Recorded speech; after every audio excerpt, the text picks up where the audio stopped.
magical places through pages of a book. But for those who do it in person, whether it be down a rabbit hole or sprinkled with a bit of pixie dust, can find it quite magical. Or even menacing.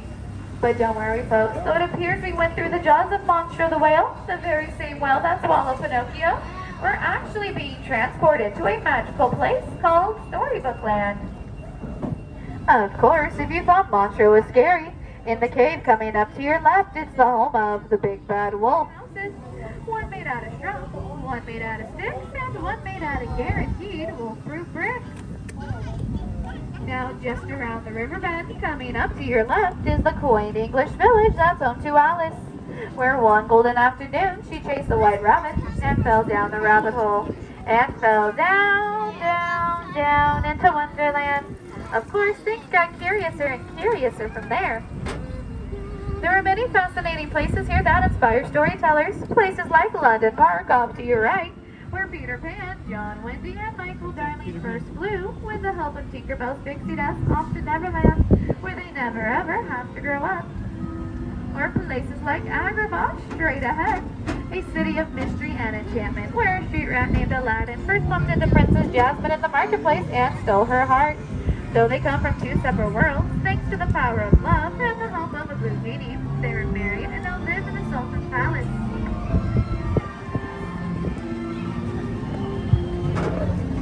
These magical places here is where love shines, like the twinkling lights in the archways above us. Now let's all try and make a wish, and let's see if it comes true.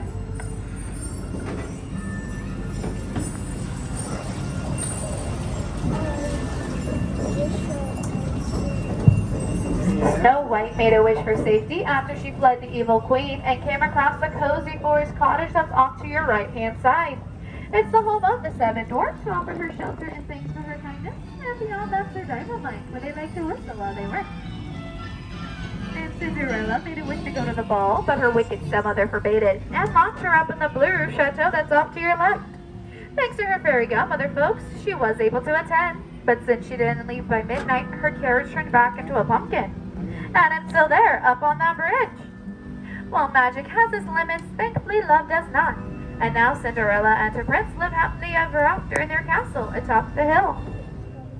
There's magic everywhere here in Storybook Land, even in the plants made small with the help of Rosetta's pixie dust, so they never ever have to grow up. Just like the Lost Boys of Neverland. And this part is one of the reasons why it was the ultimate favorite of master storyteller Walt Disney, and still inspires stories to this day.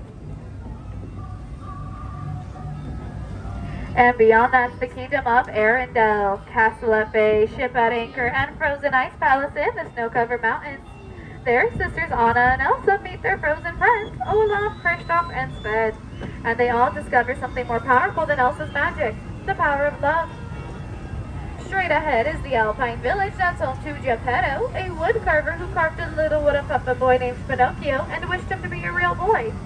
After Pinocchio saved Geppetto from the belly of Monsieur the whale, the Blue Fairy granted a wish. Geppetto's wish is like that made in also many fairy tales, like the one that led a little mermaid named Ariel to follow Prince Eric to his castle coming up to your right. Once there, she was inspired to give up her life under the sea, take her first steps on an unsteady lake, and to fulfill her dream to become part of our world. Ariel's story begins in the shadow of her father, King Triton, in the underwater city of Atlantica that's off to your left. Her story, like all great stories ultimately do, end in a happily ever after.